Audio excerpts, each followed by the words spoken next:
What's going on, guys? So I wanted to give you guys a little update to what I've been working on in the PTR.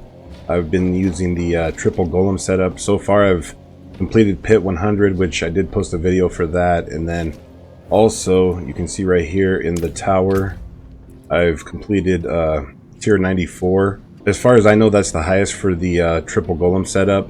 I've checked other people's stuff and it looks like they're like running Blight up here. So for right now I'm sitting in 4th place, and that's first place for the Triple Golem setup. But yeah, I had some people in the other video that I posted with the tier 100 of the pit asking about the build, so I'm going to briefly go over that and just show you guys, you know, what I got going on.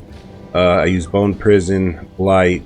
Obviously we use Blight for, you know, more damage. We group enemies up and get them into Bone Prison, makes them vulnerable. We have several sources of vulnerable, but also it, you know, gives more damage.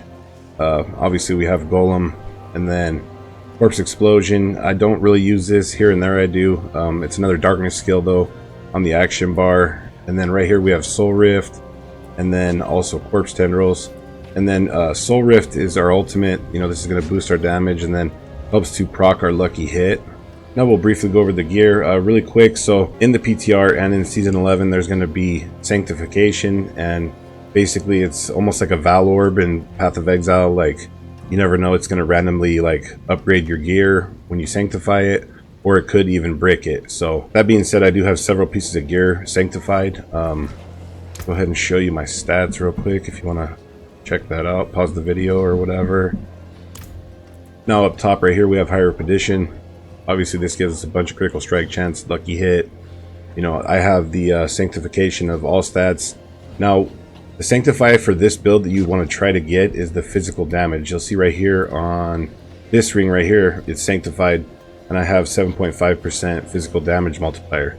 You know, if you can get that everywhere, that's going to be a ton of damage overall. So yeah, that'll be what you want to try to sanctify on your gear. Now, you know, when it comes to sanctifying, your odds of actually getting what you want aren't very good, but that's optimally for, you know, damage on this build. That's what I would say to sanctify, is the physical damage.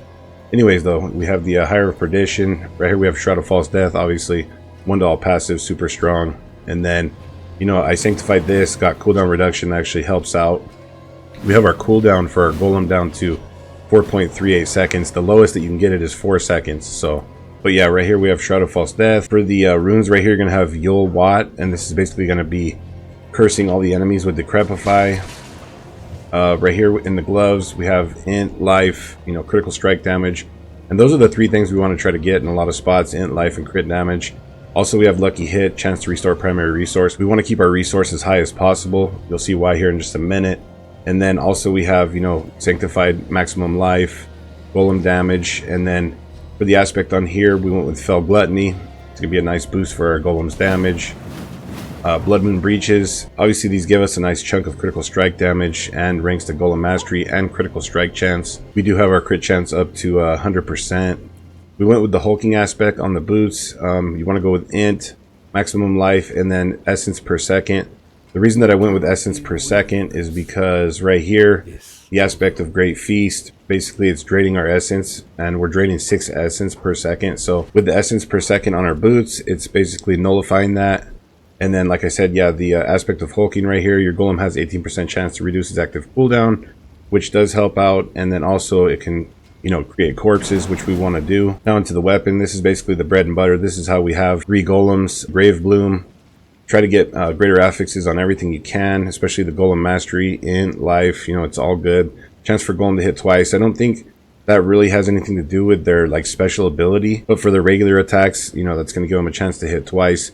Now we're basically using their special ability at all times. I mean, we have so much cooldown reduction, and then, you know, Decrepify bringing our cooldown down as well. We're just constantly spamming their special ability, and that's basically how we do all of our damage. And then you see right there, you raise 3 smaller golems that each deal 60% of normal damage, and they gain 30% increased attack speed. You know, 3 golems at 60% is, you know, basically 180%.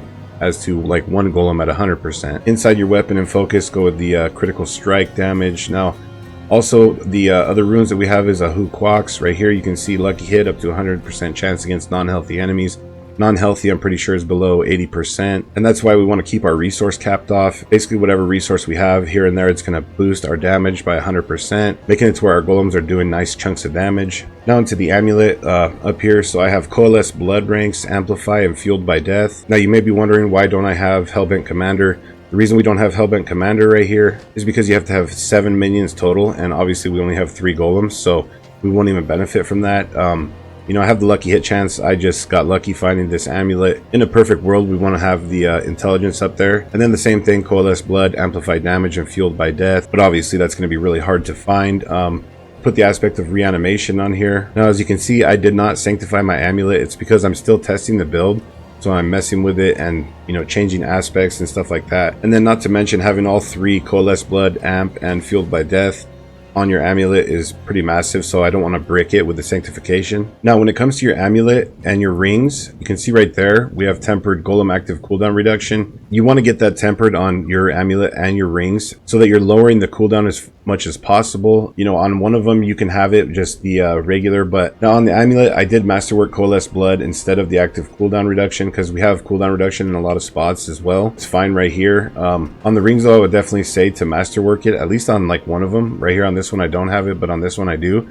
We get 37.5%. Now on the ring you're going to want to go with int, life, and then in a perfect world we want to go with critical strike damage and then regular damage. Now on here I have vulnerable. Vulnerable is not bad, but we do have more of a boost to our crit strike damage, so preferably I'd want to have the crit strike damage right there, and then in place of the attack speed, because we want to hit the 100% attack speed cap. You'll see on our Paragon board why, but we're already hitting that and we don't actually need that 15% right there. Once again, for the temper you're going to want to go with the golem active cooldown.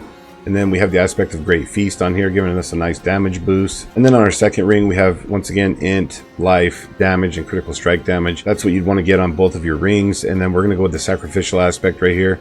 So we're getting a nice little boost to our sacrifices. Now in your jewelry, the way that toughness works, I would go ahead and go with the diamonds. You seem to get the most out of that when it comes to boosting your toughness overall. As for the focus, we're going to go with intelligence, maximum life. Now you can go with raw damage right there instead of the lucky hit chance. I just went with the lucky hit chance. That's good as well. And then we have cooldown reduction, and then also I sanctified cooldown reduction, so it gives us a nice boost right there to our cooldowns. And then on here we're going to throw the aspect of grasping veins. Now when it comes to the temper on here, you're going to want to go with Titan's Fall. I wasn't able to masterwork that, but the reason that I didn't change it is because I got the cooldown reduction when I sanctified it. I was just messing around. This is one of the extras, and I went to sanctify it, and it ended up getting cooldown reduction. So I wanted that cooldown reduction over the one more rank to Titan's Fall, but 3 ranks to Titan's Fall would be 5% multiplicative more damage. And then also, once again, we're going to go with the critical strike damage right there on your focus. In the Book of the Dead, we're going to go ahead and sacrifice the defenders and the cold mages. And then for the golem, go with the blood golem right here. Briefly show you my skill tree. If you want to go ahead and pause the video. Now into the Paragon board, I'll just briefly show you that as well. Right here in the starter board, corporeal. Next board is going to be Cult Leader. We want to get the 100% attack speed bonus so that our golems get a nice boost to their damage. In this board, go ahead and throw the Dead Razor glyph. The next one that we come into is the Hulking Monstrosity. In this board, go ahead and throw Gravekeeper. The next board will be the Frailty board with Golem in it. We get the most out of Golem right here. And then the final board that we're going to go into is going to be the Scent of Death board. And then in this board, we're going to go ahead and throw Essence. As for the mercenaries, your hired merc is going to be Subo. See the skills right here. And then we go ahead and go with right here. And we're going to want to throw the Bastion on for a little bit of survivability. And then for the divine gifts, we have it right here for the purification on all of them.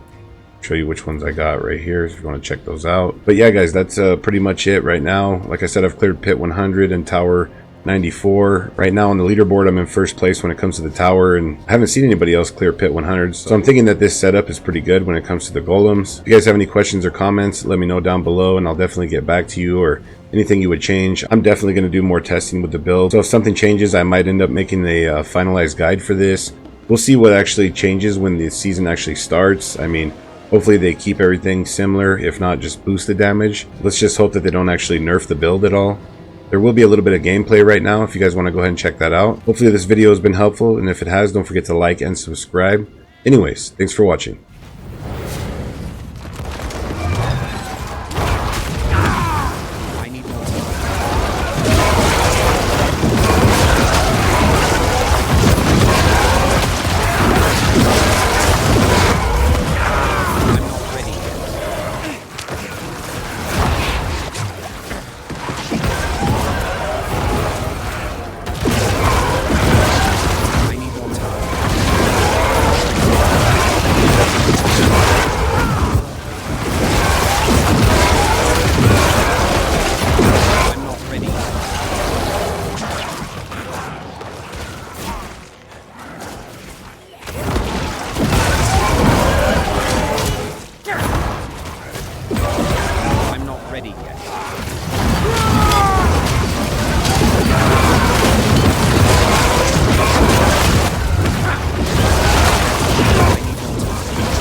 ready yet.